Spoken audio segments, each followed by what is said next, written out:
அடுத்து கர்ணாமிரதை முடிச்சு இது வந்து எங்கே இருக்குதுன்னா பிடரி காலத்துக்கு உள்ள மண்டை ஓட்டுக்குள்ளே இருக்குது. அதாவது C1 உள்ளே இருக்குது. அது வந்து சாதாரணமாக அப்ளிகேஷனில் இயக்க முடியாது. கொண்டைக்குள்ளே இயக்குனா இயங்குதுன்னு சொல்கிறாங்க.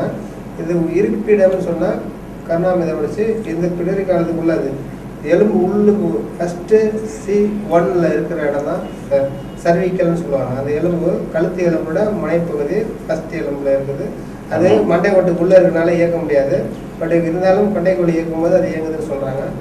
பிடரி காலத்துக்கு உள்ளுக்குள்ளே போகுது அது, சரிங்களா? இது கர்ணாமிரதை இருப்பிடம், இருந்தாலும் தெரிஞ்சுங்கன்னு சொல்கிறோம். அடுத்து குழியாடி வரணும். இப்போ இது முதுகு எலும்பு படிகிற, அதாவது ஒரு ரெஸ்ட் ஆற இடம், அதாவது ஒரு மாலையோ ஒரு ஏதோ ஒன்று செயின்கின்னு ஒரு உத்தராஜ கொட்டை இதெல்லாம் போட்டிங்கன்னா ரெஸ்ட் பின்பக்கம் முதுகில் ஒரு எலும்பு சுற்றி இருக்கும். மேக்ஸிமம் எல்லாருக்கும் பார்த்தா தெரியும் இந்த எலும்பு. இது C7 சொல்லுவாங்க பாயிண்டாக. இதுதான் முதுகு எலும்பும் கழுத்து எலும்பும் ரெண்டு இணையறக்கூடிய அந்த எலும்பு பகுதியை தான் சொல்லி இது வந்து முடிச்சு வருமானு சொல்லுவாங்க, சரம் முடிச்சுன்னு சொல்லுவாங்க. இந்த இடத்த இதுக்கு ஒரு விரல் மேலே இருக்கிறது தான் இந்த முடிச்சு வருமத்துக்கு ஒரு விரல் மேலே இருக்கிறது சுழியாடி வருமம். இது வந்து ஜஸ்ட் இது முடிச்சு இயக்கும் போது இது இயங்கும். ஜஸ்ட் சுழற்சி பண்ணாலும் சரி. இது மைண்டு ரிலேட்டடாக இந்த கை பிடிக்கிறது இதெல்லாம் சொல்கிறாங்க. அதாவது சூட்சுமம் உள்ள வெளியே ரெண்டு சூட்சுமமும் இயங்குறதுக்கு முக்கியமான பாயிண்ட். எதெல்லாம் உள் சூட்சுமம் பாதிக்கப்பட்டதோ சுழியாடி இயக்கலாம். மைண்டு ரிலேட்டடாக உள்ள பகுதியை இயக்குவதற்கு முக்கியமான பாயிண்ட்டு. அடுத்து முடிச்சு வரும்போது இதுதான் முடிச்சு வருமோ. முடிச்சு வருமத்தை இயக்கும் போது இந்த சுழியாடி வருமம் தானாக இயங்கும். இந்த 3 சுழற்சி பண்ணுறோம். அடுத்து இந்த 3 சுழற்சி வெளி சுழற்சி பண்ணுறோம். இது முடிச்சு வருமத்தினுடைய இயக்கும் முறை. அடுத்து சரம் முடிச்சு. இப்போ முடிச்சு வருமத்துக்கு இன்னொரு பேர் இன்னொன்று அதே இடத்துல பாருங்க. சரம் இதே தான். இது வந்து முடிச்சு வருமோ எங்கே இருக்குதோ அது வந்து வெளி இந்த முடிச்சு வருமத்தை இப்படி இயக்கும்போது வெளிச்சுழற்சி உள்சுழற்சி பண்ணால் கழுத்து வலி தோள்பட்டை வலி போகுவாங்க. ஆனால் சரம் முடிச்சு இயக்கும் போது உள்ள இன்னர் சிஸ்டம் உயிர் ஆற்றல் அந்த சக்கராஸ்லாம் இயங்குறதுக்குள்ள முக்கியமான பாயிண்ட் புரியுங்களா? இப்போ இது வந்து ஃபிசிக்கல் பாடி இயக்கும் முடிச்சு வருவோம். சரம் முடிச்சு இன்னர் சிஸ்டத்தை உயிர் ஆற்றலை இயக்கும். வெளி சுழற்சி பண்ணுறோம். 3 சுழற்சி பண்ணி ஷோல்டர் நோக்கி போகணும். சரம் முடிச்சுக்கு இந்த பக்கம் சுழற்சி பண்ணி வலது தோள்பட்டை நோக்கி போகணும். இது வலது பக்கம் சுழற்சி பண்ணி வலது பக்கம் போகணும். இடது பக்கம் சுழற்சி பண்ணி இடது பக்கம் போகணும். அடுத்து இது சங்கிலி தொடராக 4 முடிச்சு இயக்கணும். அது 4 முடிச்சு வரிசையாக இயக்கணும். சிபி சைல்டு, அதாவது மூளை வளர்ச்சி கொண்டவங்க மன வளர்ச்சி கொண்டவங்க பாதிப்பு மூளை பாதிப்பு யாராவது ஆக்சிடென்ட் விபத்து எந்த கை கால் விழுந்து போனது பக்கவாதம் இது மாதிரி ஏதாவது தலையில் பாதிக்கப்பட்டது எதுவாக இருந்தாலும் மூளை சார்ந்த எந்த பிரச்சனை இருந்தாலும் இந்த 4 முடிச்சியில் இயக்கணும். இயக்கிறதுக்கு மெத்தடு சொல்கிற மாதிரினா இது வந்து சரம் முடிச்சு 3 விரலை தொட்டு 3 சுழற்சி வலது பக்கம் சுழற்சி அப்படியே அவங்களுடைய வலது பக்கம் போகணும். அதே மாதிரி இடது பக்கம் சுழற்சி பண்ணி அவங்க முதுகு பக்கம் இடது பக்கம் வரணும். அடுத்து 3 சுழற்சி பண்ணி 10 விரல் கீழே நட்டல் வருமத்துக்கிட்டே இருக்குது. இங்கேருந்து வந்தால் இதுதான் துண்ணல் முடிச்சின்னு பேர். 3 சுழற்சி பண்ணுறோம்.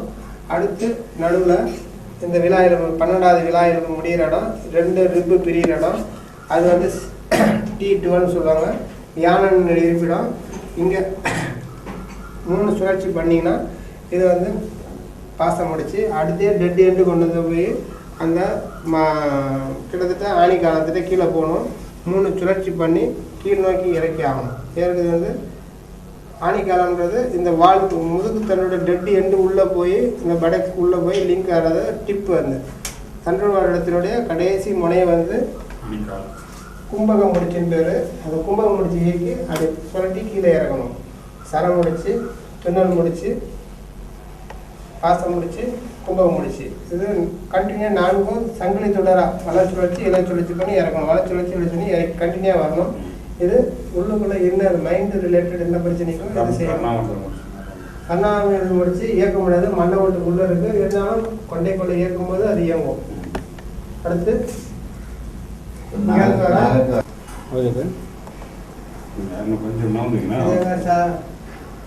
சொல்லுங்க, எங்கே பாயிண்ட் சொல்லுங்க. அது பிடிச்சி வரணும். இது சர முடிச்சு வருமா எல்லாமே ஒரே இருப்பிடம் தான். அதுக்கு அடுத்து இங்கேருந்து சொல்கிறேன் நான் பாயிண்ட். நாகக்காலன்றது முடிச்சு வருமத்துலேருந்து 3 விரல் கீழே. இதுதான் இது கிட்டத்தட்ட தசவாயை தட்டி இந்த முடிச்சு வரும் நாக காலத்தை தொட்டு எழுப்புற இடம் மிக முக்கியமான பாயிண்ட்டு. அண்ணா காலத்தையும் நாக காலத்தையும் தொட்டு இயக்கணும். நாக காலத்து பெண்களுக்கு லேடிஸுக்கு நிறையா பயன்பாடு உள்ள ஒரு முக்கியமான பாயிண்ட்டு. அடுத்து கைச்சொலிக்கு வருவோம். முடிச்சு வரும் வரும் பார்த்தீங்களா? முடிச்சு வருமத்துலேருந்து 4 விரல் கீழே, இடது பக்கம் 3 விரல், வலது பக்கம் 3 விரல். இது 2 கட்டவரில் படி வைக்கிறேன். ஷோல்டரில் காக்கட்டி காலத்தில் படி வச்சுக்கலாம், இல்லை சப்போர்ட் பண்ணிக்கலாம். இந்த கட்டவரில் நடுவில் படி வச்சுட்டு ஜஸ்ட் அப்படி ப்ரெஸ் பண்ணி எடுக்கணும். இப்போ இயக்குறதுன்றது இந்த இதாங்க. முடிச்சு வருமத்திலிருந்து 4 விரல் கீழே வைக்கிறேன். இப்படி நேரம் வந்துட்டு 4 விரல், இடது பக்கம் 3 விரல் வைக்கிறேன், வலது பக்கம் 3 விரல், 2 கட்டவரில் இங்கே சப்போர்ட் பண்ணுறேன். அழுத்தக்கூடிய இடம் இதுதான். இதான் முடிச்சு வருமத்தின இருப்பிடம். இருந்தாலும் வெறும் கட்டவரில் வச்சா அழுத்த ஒரு சப்போர்ட் இருக்காதுன்றது மேலே தோள்பட்டையில் கையை சப்போர்ட் பண்ணிக்கிறேன். மீதி 4 விரலை இந்த 2 கட்டவரலையும் நல்லா ப்ரெஸ் பண்ணி உள்முகமாக அழுத்தி மெதுவாக எடுத்தால் போதும். எவ்வளோ கழுத்து வலி இருந்தாலும் சரியாக இருக்கணும். கழுத்து வலிக்கு மிக முக்கியமான பாயிண்ட். அடுத்து சிப்பி வருவோம். இப்போ முடிச்சு வருமா தான். முடிச்சு வரும்போது 4 விரல் கீழே, இடது பக்கம் 3 விரல், வலது பக்கம் 3 விரல். இது வந்து கைச்சொலிக்கு வருமோ. இந்த கைச்சொலிக்கு வருமத்துலேருந்து 2 விரல் கீழே. இப்போ 2 விரல் கீழேன்னா இது வந்து எங்கே இருக்குதுன்னா இந்த சிப்பி எலும்பு, இது முதுகு பின்னாடி இருக்கு பாருங்க. இதுதான் இதுதான் சிப்பி எலும்பு. இந்த சிப்பி எலும்புக்கு உள்ளே தான் இருக்குது. இது வெளியில் இது இந்த கையை பின்னோக்கி கொண்டு வந்துட்டிங்கன்னா இந்த சிப்பி எலும்பு நல்லா துரிச்சு வெளியே இருக்கும். இப்போ இதை முட்டை அங்கே பாருங்கள். முடிச்சு வரணும். 4 விரல் கீழே வந்தாச்சு. இடது பக்கம் 3 விரல், வலது பக்கம் 3, அதுலேருந்து 2 விரல் கீழே வரணும். இதான் சிப்பி வருமம். இந்த இடத்த அசைக்கணும். இது சிப்பி வருமத்தின் இயக்க முறை. அதே மாதிரி இந்த கை பக்கமாக இயக்கணும். பின்னாடி கொண்டாங்க, அந்த கை முன்னாடி கொண்டு விடுங்க. இப்படி சோல்டரை நிமித்திங்க. இந்த பாருங்கள், இந்த காலியை இப்படி இயக்கணும். இதுதான் சிப்பி வருமத்தின் இயக்க முறை. அடுத்து சிப்பி முனை வருமா. இப்போ இந்த கை 2 பக்கம் கொண்டு வாங்க. பின்னாடி இப்படி கொண்டு வந்தீங்கன்னா இங்கே இருங்க. இது 2 பகுதியும் சிப்பி வருமானா. டெட் அண்டு இது 2 வந்துச்சுன்னா இந்த முதுகு தண்டு 2 பகுதி மனைப்பகுதி தான் சிப்பி முனை வருமோ. இதை நல்லா ப்ரெஸ் பண்ணி எடுக்கணும். இது சிப்பி முனை வருமத்தின் இயக்கு முறை. அடுத்து சிப்பி வருமன்றது இந்த பகுதி இந்த மாதிரி இப்படி தூக்குனாங்கன்னா இந்த காடி தான் சிப்பி வருமோ. அதே மாதிரி இந்த பக்கம் இருக்குது சிப்பி வருமோ. இப்போ சிப்பி வருமத்தில் நேராக முதுகு தண்டு நோக்கி வரணுங்கன்னா இந்த முதுகு தண்டுனர் 2 எட்ஜ், இந்த 2 பகுதி தான் சிப்பி வருமத்தில் இருப்பிடம். இப்போ என்ன பண்ணுவோம், 2 கட்டவரில் படி வைக்கிறேன். படி வச்சுட்டு அப்படி ப்ரெஸ் பண்ணி எடுத்துட்டா போதும். ஆட்டோமேட்டிக்காக சிப்பி வரும்போது சிப்பி இது முனை வருமோ. இது நடுவில் இருக்கிறது சிப்பி சுழி வருமோ. அடுத்த சிப்பி முனை வரும்போது இயக்கு முறை. நல்லா 2 கட்டவரில் அழுத்தி ப்ரெஸ் பண்ணி எடுக்கணும். இது சிப்பி சுழி வருமத்தை ப்ரெஸ் அழுத்து நடுவு முதுகு தண்டில் நடு மையத்தில் இருக்குது சிப்பி சுழி வருமோ. 3 முறை தொட்டு வெளி சுழற்சி, அப்புறம் உள் சுழற்சி. இது சிப்பி சுழி வருமத்தின் இயக்கு முறை. இது எல்லாமே மூட்டு எலும்புகளுக்கு நெய்ப்பொருளை உருவாக்குற முக்கியமான பாயிண்ட். காலில் முட்டு கடவுளான சவுண்டு எலும்பு தேய்மானத்தை சரி பண்ணுறதுக்கு சிப்பி வருமா, சிப்பி உணவு வருமா, சிப்பி சுழி வருமா ஆக்டிவேட் பண்ணணும். சிப்பி சுழி வரதுக்கு நிறைய பலன் இருக்குது. அது அதிகபட்சமாக அது சூட்சுமத்தை இயக்கிறது நிறைய பாயிண்ட் அதில் இருக்குது. அடுத்து சரப்பை. இந்த சரப்பை இப்படி வச்சுக்கிட்டா இந்த எலும்பு இருக்குது பார்த்தீங்களா. இந்த எலும்பு பகுதியை இந்த சிப்பி வருமத்துக்கு கீழே இருக்கிறதா சரப்பை. நடு 3 விரலை படுக்க வச்சுட்டு வெளிமுகமாக அப்படி சுழற்சி பண்ணால் முதுகில் எந்த இடத்துல மூச்சு பிடிப்புனாலும் அதே மாதிரி அந்த பக்கம் செய்யணும். அசைச்சி வெளிமுகமாக அந்த பக்கம் விடணும். இதை அசைச்சி வெளியே விடணும். முதுகில் எவ்வளோ பெயின் எவ்வளோ வலி இருந்தாலும் சரி, மூச்சு பிடிப்பு இருந்தாலும் ரிலீஸ் ஆகும். ஏர் லாக்கு எவ்வளோ முதுகில் மூச்சு எங்கே லாக் ஆகிருந்தாலும் ரிலீஸ் ஆகும். இது சரப்பை. இதுக்கு பேர் சரப்பைன்னு பேர். சரப்பை இயக்கின உடனே மூச்சு பிடிப்பு போயிடும். முதுகில் எவ்வளோ வலி இருந்தாலும் போயிடும். அடுத்து கட்டல் வருமம். கட்டல் வருமன்றது நெஞ்சு குழிக்கு நேராக இருக்கும். நேர் வருமத்தை எப்படி இயக்குறாங்க ஆல்ரெடி சொல்லி கொடுத்துருக்கேன். நேர் வருமத்தையும் நட்ட வருமத்தையும் எந்த உட்கார செய்றீங்களா அப்படியே இருக்கட்டுமா? இது முடிச்சு வருமத்துலேருந்து 10 விரல் கீழே சொல்லுங்களா. நட்டல் வருமம். நட்டல் வருமத்தை நம்ம நேர் வருமத்தை நெஞ்சில் வச்சு நட்டல் வரும் பின்னாடி வச்சு அழுத்தி மேலே தூக்குறது இயக்கும் முறை. ப்ரெஸ் பண்ணி எடுக்கலாம். இரண்டு இது வந்து நடுவில் இருக்கிறது நட்டல் வருமம், ரெண்டு ஓரம் இருக்கிறது பொலி வருமம்னு சொல்லுவாங்க. பொலி வருமத்தை ஜஸ்ட் ப்ரெஸ் பண்ணணும், அப்படி ப்ரெஸ் பண்ணி எடுத்துக்கணும், எவ்வளோதான். இது ப்ரெஸ் பண்ணி இயக்குறது தான் பொலி வருமம். கட்டை விரல், ரெண்டு கட்டை விரலையும் இந்த முதுகு தண்டு ரெண்டு எட்ஜ்லேயும் இருக்கிறது ஓரம் இருக்கிறது பொலி வருமம், சென்டராக இருக்கிறது நட்டல் வருமம். நட்டல் வருமத்தை உட்கார வச்சு முன் பின் நெஞ்சில் நேர் முன்னையும் நேர் வருமத்துலேயும் பின்னாடி நட்டல் வச்சு அழிச்சு அப்படியே தூக்கணும். பொலி வருமத்தை அப்படியே ப்ரெஸ் பண்ணி எடுக்கணும், அவ்வளோதான். இது முடிச்சு வருமத்துலேருந்து 10 விரல் கீழே. பூணூல் காலன்றது முடிச்சு வருமத்துலேருந்து 2 விரல் கீழே. இதுதான் பூணூல் காலம். இது ரத்த வாந்தியை நிறுத்துறதுக்கு முக்கியமானது இயக்க முறை. இது நல்லா ப்ரெஸ் பண்ணி கீழ் நோக்கி வலிச்சு இழுத்துடணும், புரியுதுங்களா? ப்ரெஸ் பண்ணி கீழ் நோக்கி வலிச்சு இழுத்துடணும். இது இயக்க முறை வந்து இது பண்ணி அழிச்சு சுழற்சி பண்ணலாம்னா கூட சரி. இந்த புணூல் காலத்தை வந்து மேலேருந்து கீழ் நோக்கி வலிச்சு விடணும், இல்லை சுழற்சி பண்ணாலும் கீழ் நோக்கி வலிச்சு விடணும். மெயின் வந்து இது கீழே வலிச்சு விடணும். இந்த புணூல் காலத்தை கீழ் நோக்கி வலிச்சு விடுறது மிக முக்கியமானது. அதான் ஞாபகம் வச்சுங்க. சுழற்சி பண்ணிட்டு வலிக்கலாம், அப்படியே வலிச்சு விடலாம், ஆனால் வலிச்சு விடணும், கீழ் நோக்கி வலிச்சு விடணும். அது மிக முக்கியமானது. வாயு காலன்றது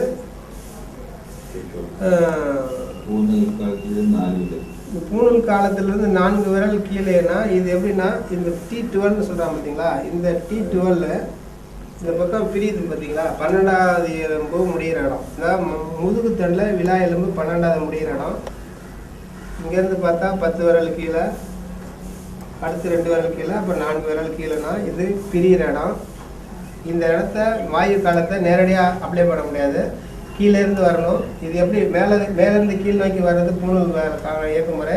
இது கீழேருந்து மேலே போய் வாயு காலத்தில் ப்ரெஸ் பண்ணி அழுத்தி நிறுத்தணும், மெதுவாக கையை கீழே இறக்கணும். இதில் வந்து சுழற்சியெல்லாம் கிடையாது. கீழேருந்து மேலே போய் வாயு காலத்தை அழுத்தி ஒரு சில வினாடி நிறுத்திட்டு மெதுவாக கீழே இறக்கணும். இது வாயு காலத்தில் இயக்க முறை. பூணூல் காலத்தில் கீழ் நோக்கி வலிச்சு விடணும்.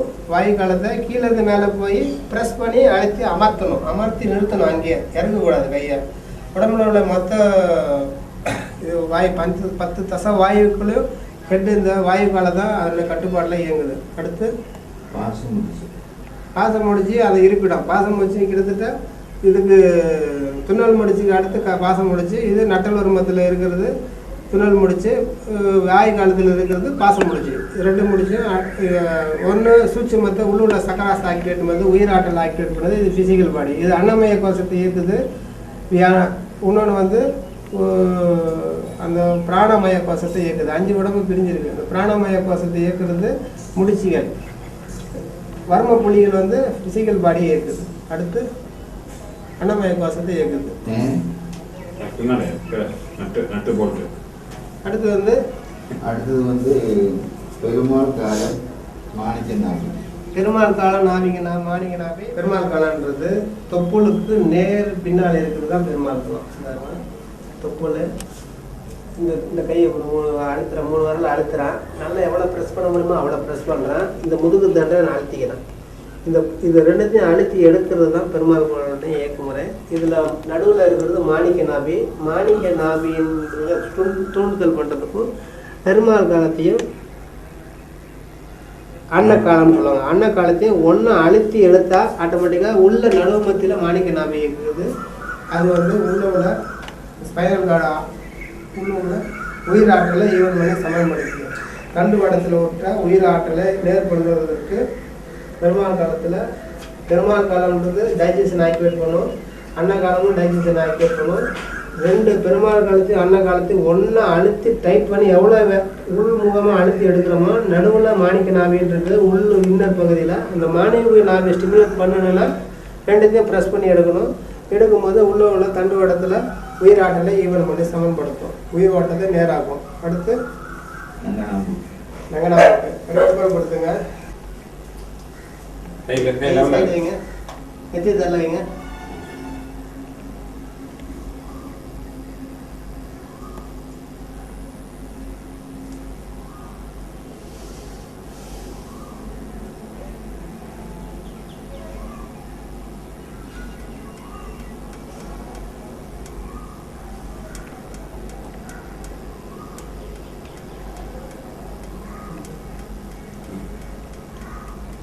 இப்போ அடுத்து சொல்லுங்கள். இப்போ ஆட் பண்ணுங்க.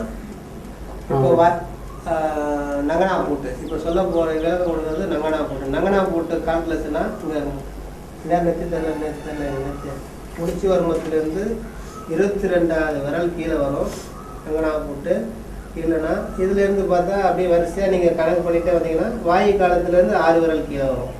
வாயு காலத்துலேருந்து கன்ஃபியூஸ் ஆகாமல் இருக்கிறதுக்காக இந்த படக்ஸு பிரிகிற இடம் இந்த 2 பள்ளம், சிறு குழந்தைங்களுக்கு பார்த்தா படக்ஸ் மேலே 2 பள்ளம் இருக்கும்.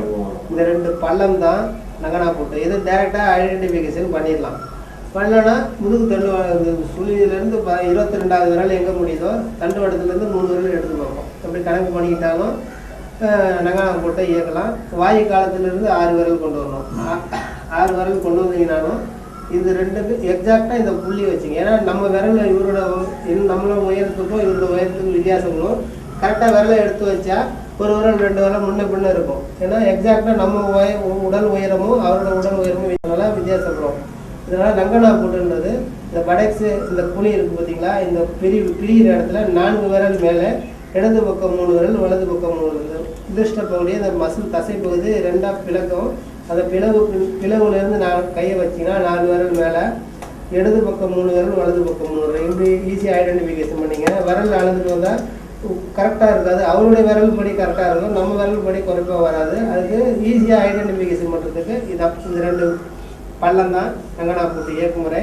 இதை கட்டவரில் வச்சு இயக்கலாம், இந்த உள்ளங்கை வெளியே வருமத்தை வச்சு இயக்கலாம். இயக்கிட்டு வெளியே இப்படி இயக்குறது ஒன்று, கட்டவரில் வச்சு இயக்கலாம். ஒரு சிலர் ரொம்ப தசை போட்டே இருந்தால் அப்படி இயக்கலாம், மைல்டாக இருந்தால் இப்படி இயக்கலாம். பாருங்க 3 சுழற்சி வெளி சுழற்சி பண்ணி அப்படியே மசில் டைட் பண்ணிகிட்டே வந்து வெளியே வந்து சுண்டி வெளியே விடுங்க. இல்லைன்னா இன்னொரு இயக்குமுறை வெளிமுகமாக 3 சுழற்சி பண்ணி அப்படியே வந்து துணை பக்கமாக வந்து சைடில் வந்து விடுங்க. இது 2 விதமான இயக்குமுறை இருக்குது. இந்த நங்கனா பூட்டை வெளி சுழற்சி பண்ணி உங்களுக்கு வந்து விடுறது முதுகு தண்டு முதுகு வலி இடுப்பு வலி எவ்வளோ இடுப்பு வலி இருந்தாலும் இதை இப்படி செஞ்சால் சரியாகும். அடுத்து 2 இயக்குமுறை இருக்குது. வெளி சுழற்சி பண்ணி உள் சுழற்சி பண்ணிங்கன்னா சர்க்கரை வியாதியை கட்டுப்படுத்தும். இந்த உள்ளங்கை வெள்ளை எருமத்தில் வச்சியும் இப்படி இயக்கி இப்படி கொண்டு வரலாம். அப்புறம் வெளி சுழற்சி உள் சுழற்சி பண்ணலாம். 2 விதமாக இருக்கும். உங்களுக்கு எது வாங்க எது ஈஸியாக இருக்குதோ பலன் அளிக்கக்கூடியதோ உங்கள் கை பாகம் செய் பாகத்தில் நீங்கள் கொண்டு வந்துடலாம். இது நங்கனா பூட்டு இயக்குமுறை. 2 இயக்குமுறை. ஒன்று வெளிமுகம் போகிறது இடுப்பு வழியை போக்கும், உள்முகமாக வர்றது சர்க்கரை வியாதி. வெளி சுழற்சி உள் சுழற்சி பண்ணுறது சர்க்கரை வியாதியை கட்டுப்படுத்தும். அடுத்து பேரல் வருமம். நங்கனா பூட்டுக்கு நேராக தண்டுவட்டத்துக்கு நேராக உள்ளே வந்தீங்கன்னா 2 எட்ஜி, இதுதான் பேரல் வருமம். இப்படி அழுத்தி அப்படியே நங்கனா பூட்டை நோக்கி அப்படி டைட் பண்ணிகிட்டே வெளியே வந்தீங்கன்னா இடுப்பு வழியை போக்கும். அதே மாதிரி அழுத்தி மேல் நோக்கி அப்படி தூக்குனீங்கன்னா அது வேறு இயக்குமுறை. கர்ப்பப்பை இறங்கியிருந்தால் மேலே ஏறிக்கும், நல்லா மூல வியாதி இருந்தால் மலைக்குடலை மேலே தூக்கணும். இது 2த்துக்கும் அழுத்தி மேலே தூக்கணும். அழுத்தி சைடு பக்கவாட்டு நங்கனா பூட்டு இயக்குனா உங்களுக்கு இடுப்பு வலி போயிடும். அது 2 பகுதி முதுகு தண்டு ஓரத்தில் அழுத்திட்டு அப்படி மேலே நோக்கி தூக்கணும். இப்படி தூக்குனா இறங்கி போன கர்ப்பப்பை மேலே வந்துடும். மலக்குடல் அதாவது மூல வியாதின்னு சொல்கிறாங்களா, மூலம் மேலே தூக்கிக்கும் சரிங்களா. உள்ள வெளியே மலக்குடல் வெளியே வந்தாலும் மேலே வந்துடும். இதுக்கு பக்கவாட்டில் அழுத்தி வெளியே நங்கனா பூட்டை நோக்கி வந்துச்சுன்னா இடுப்பு வலி போயிடும். இது பேரல் வருமத்தின் இயக்குமுறை.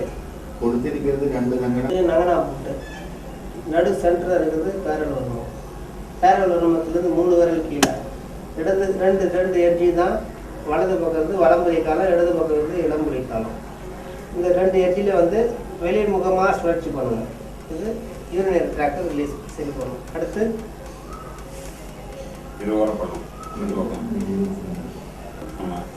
மெஷர்மெண்ட் பேரல் வருமத்திலிருந்து இது பேரல் வருமம். 5 விரல்ன்றது இங்கே கிட்டத்தட்ட இது என்னன்னா இந்த இந்த எலும்பு வந்து தட்டை எலும்புன்னு சொல்லுவாங்க. ஒரு முக்கோணம் மாதிரி இருக்கும். இந்த முக்கோணம் மாதிரி எலும்பு கடைசியாக தட்டை எலும்புன்னு சொல்லுவாங்க. அந்த எண்டு முடிகிற இடம் இந்த படக்ஸ் ஓரத்தில் இருக்குது. இந்த டெட் எண்டு 2 கட்டவரில் இப்படி படிய வச்சுக்கிட்டு அழுத்தி மேல் நோக்கி போடுங்க. இதுதான் நாய் இருப்பு காலத்தில் இயக்குமுறை. முதுகு தண்டு இங்கே வரும்போது அடுக்கு எலும்புன்னு சொல்லுவாங்க. இது கழுத்து எலும்பு செர்விக்கல்னுவாங்க. இது முதுகு எலும்பு துராசிக்குன்னு சொல்லுவாங்க, இது லம்பாடுன்னு சொல்லுவாங்க. அடுக்கு எலும்பு தனித்தனியாக வரும். இந்த லம்பாடு முடிஞ்சதுக்கப்புறம் இந்த பட்டையாக ஒரு எலும்பு முக்கோணம் மாதிரி வரும். இந்த பட்டையாக எலும்பு இந்த டெட் எண்டிங்க முடியும் போது இந்த இடத்த 2 வாரத்தை அழுத்தி மேல் தூக்குங்க. தூக்குனா ஞாயிறுப்பு காலம். இது வந்து ஞாயிறுப்பு காலத்தில் 5 விரல் கீழே இந்த பட்டை தட்டை எலும்புன்னு சொல்லுவாங்க. இப்படி அழுத்தி பார்த்தீங்கன்னா இங்கெல்லாம் இது இருக்கும், அடுக்கு எலும்பு வரும். இந்த இடத்துல ஃப்ளாட்டாக இருக்கும். இந்த தடை பார்த்தீங்கன்னா தெரியும், இந்த முக்கோணமாக இருக்கும் இந்த எலும்பு. இதை அழுத்திட்டு 2 வெளிமுகமாக இங்கே இருங்க, அழுத்திட்டு வெளிமுகமாக 3 சுழற்சி பண்ணுங்கள். இல்லை இந்த எலும்பை அழுத்திட்டு மேல் நோக்கி தூக்கணுங்க. இது ரெண்டுமே ஞாயிறுப்பு காலத்தை இயக்குமுறை வேலை செய்யும். எப்படி இருந்தாலும் இந்த இடத்துல ப்ரெஸ் பண்ணி எடுத்தாலே வேலை செய்யும், சுழற்சி பண்ணாலும் வேலை செய்யும். இது செக்ஸ் டிஸார்டருக்கு மிக முக்கியமான பாயிண்ட். ஆணிக்காலம். ஆணிக்காலன்றது முதுகு தண்டு டெட் எண்டு எங்கே முடியுது பாருங்கள். சில சமயம் நீங்கள் உட்காருவீங்க, உட்காரும் போது ஒரு ஊசியில் ஒரு சுள்ளுன்னு குத்துற மாதிரி இருக்கும். அதான் ஆணிக்காலத்தில் இருப்பிடும். அதுக்கு உள்முகமாக அந்த கட்டவலை ஜஸ்ட் அப்படி ப்ரெஸ் பண்ணி எடுத்தாலே போதும். ஆணிக்காலம் அந்த வால் பகுதியில் எலும்பு டெட் எலும்பு முதுகு தண்டு முடிகிற இடம் அந்த வால் பகுதி, அதான் ஆணிக்காலம். முனை, அந்த முனை பகுதியை அப்படியே உள்ளே ப்ரெஸ் பண்ணி எடுத்தாலே ஆணிக்காலம் வேலை செய்யும்.